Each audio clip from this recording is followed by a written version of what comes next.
Master Jet, good day po. Ask ko lang po kung sakaling ang isang GSIS member ay mamamatay at wala pang 60. Tapos okay naman yung remittance niya. Ano pong benefits makukuha na sa beneficiary? So unang-una po doon ay meron po tayong life policy, di ba? Yun po ay merong corresponding value. No? Kung tayo po ay nag-retire, makukuha po natin yung accumulated na value niya. Pero kapag namatay po yung isa pong miyembro ng GSIS, doon po sa sa enhanced life policy ay 18 times ng basic pay. Yun po yung equivalent ng parang life insurance na makukuha po ng mga beneficiaries. 18 times ng basic pay. Of course, nandyan po yung burial, no, na binibigay para kapag namamatay po yung miyembro ng GSIS. Pagkatapos po dyan ay meron naman pong parang yung separation, no, na benefit. Yun ay depende po kung ilang taon yung panunungkulan ng GSIS member.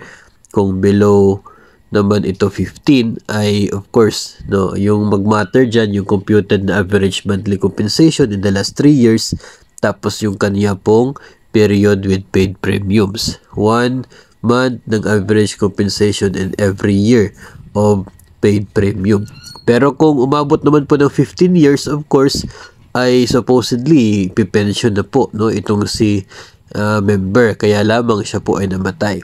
So, mako-compute pa rin yung kanya sana magiging basic na monthly pension base po doon sa kanyang average compensation in the last 3 years at sa paid premiums po niya. 50% nun ay eligible bilang survivorship pension ng asawa. At kung may mga anak man siya na below 18, dito po sa Republic Act 8291 na benefit, kapag may anak siya na below 18 years old, ay 10% ng computed pension ang makukuha ng bawat anak na below 18. Yun ay dependent pension. No, kapag lumagpas na ng 18 ay hindi na eligible doon sa dependent pension. Up to 5 dependents ang pwedeng magbigyan ng dependent pension na yan. So, ganun po yung benefits, no, na matatanggap ng mga naiiwan.